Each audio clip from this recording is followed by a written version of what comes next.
want to start off, by congratulating Caitlin. Such a special thing that, she's done not just for like women's basketball, but for the game of basketball. And, just being from Des Moines, I'm really proud of her and the way she handles herself, and, just the way she's an inspiration to so many. And I think being there was a really special thing, and, I'm glad I was there and got to witness it, and, just an incredible accomplishment. You ever competed against her in a three-point shooting contest? I have not. I've played against her in games back when we were, younger, first and second grade. Really? We played in the same league growing up. What was she like back then? Well, it wasn't fun. I think we got the best of her when I was younger, and then she started to get there was a game I remember we played. It was like 5 minutes from my house, and obviously I was an emotional kid, wanted to win so bad. And I remember they got us in the semifinals of a tournament, and I was just devastated. And I was like, oh my gosh, is this what all girls are like?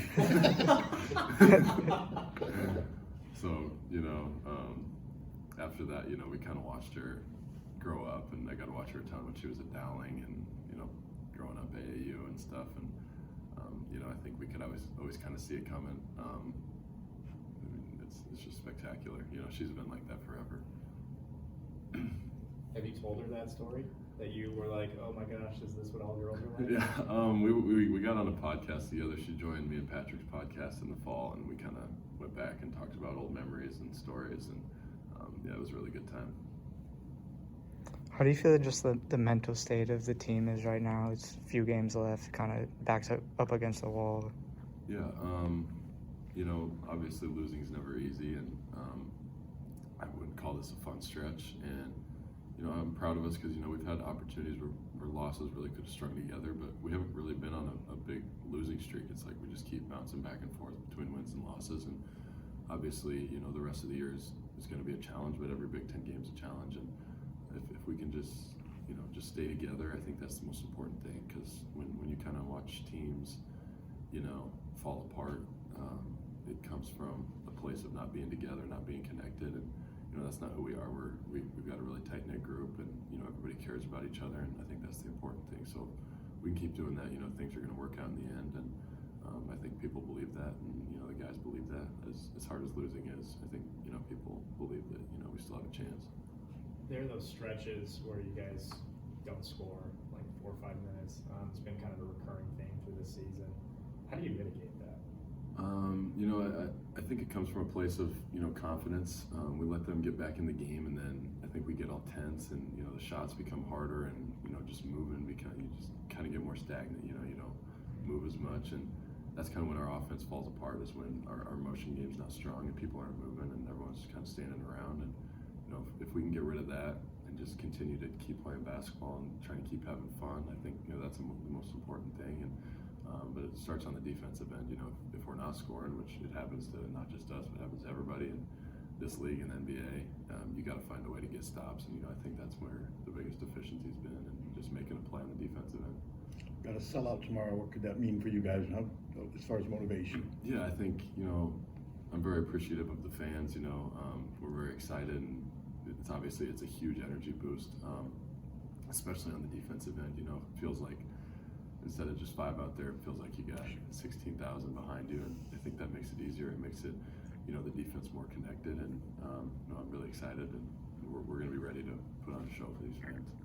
When you would growing up doing workouts with your dad and grandfather, I guess Price was probably there too. Just what are, if you have any favorite memories from that, or just things that stick out? Yeah,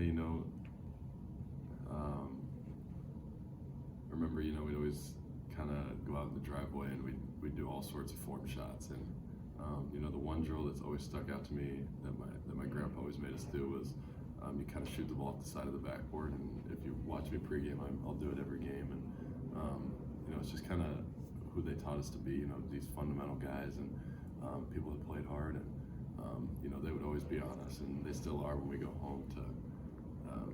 We would go home, work out, if we have an off day or something like that, and they always just kind of remind Price and I to get back to the fundamentals, and just to be thankful for what we have being here, because 10 years ago and 5 years ago, I absolutely love the position I'm in. So, when I'm having a bad day, it's kind of a good reminder. And that's something that we've always been stressed, is just to, be thankful for the opportunities you do have. And, I'm really thankful to have my dad and grandpa, because they've been there every step of the way. And it's just so many good memories growing up playing for them until I was in 8th grade. And it's been a special thing to have them be able to witness this with us.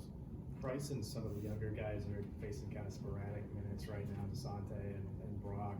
I guess, do you have any sort of advice for them, and particularly your brother, when they're facing kind of these sporadic minutes, not sure when they're going to, get back on the court? Yeah, I think, being a team guy, you obviously want to be on the floor, but the thing I've kind of talked to them about is, being a team guy, even if you're not on the floor, it takes all of us to win. The guys on the bench, if they have energy, it brings a different dimension to the team. And, that's something that I kind of always took pride in when I was, playing limited minutes behind Chris and Keegan and Patrick. And, I think that helps them to stay engaged and be ready for their opportunity if they can, just continue to stay engaged on the bench and practice. And, they do a great job of that. And I think everybody that checks into the game is always ready. Brock made some big plays, Price made some big plays, and, Lodgy's in there battling. So, I'm proud of those guys, and I think that's a testament to their character, the way that they kind of, hold themselves on the bench and their body language. And if they can keep that up, they're going to be in great places in life, even if, no matter what happens this year and the rest of their career. If you can just keep that attitude, I think that's really important. How tough is it to stay confident as a shooter, but also maybe not get too confident and take ill-advised shots? Because obviously you're a very confident shooter, and you always have been. How do you balance that? Yeah, I think, a lot of the times I'm just trying to make reads. Obviously, I'm trying to get to my shot as much as I can, and it's been a learning process. I still take some probably ill-advised shots, but and the coaches will get on me sometimes. But a lot of the times, they know that it's kind of like I'm just making reads and making plays, and that's when I'm at my best. I think earlier in the season, there was times I would kind of turn down a few looks and not make the plays that I make, and I think they know that, like, if they let me just be out there making plays, that that I'm going to ultimately do good things. And just personally, I think there's times I do need to rein it in a little bit, especially in late moments, kind of get to the rim, get to the foul line, and that's something I'm working on. But you can't lose confidence. Obviously, you still got to haunt your shots, and obviously I'll continue to do that. You said you used to play like the NCAA basketball game, right? The video game. Mm-hmm. You think I saw? They're bringing back football. Do you think? Are you in favor of them bringing back basketball as well? I think that'd be pretty cool. I don't know if it'll be in enough time for me still. Maybe I can play with my brother or something. What should your overall be if you're in the game? I don't know. I better have a 99.3. That's all. Speaking of that, I've seen some NBA stuff. Jonathan Gaboni, I don't know if you know the name from ESPN, Sure. had a tweet about you the other day and your ability to shoot the three. Obviously, your quick release as well. Is that something you're thinking about at all right now, or when you're on the court? The possibility of being in the NBA? Absolutely. I wouldn't say I ever really think about it while I'm on the court.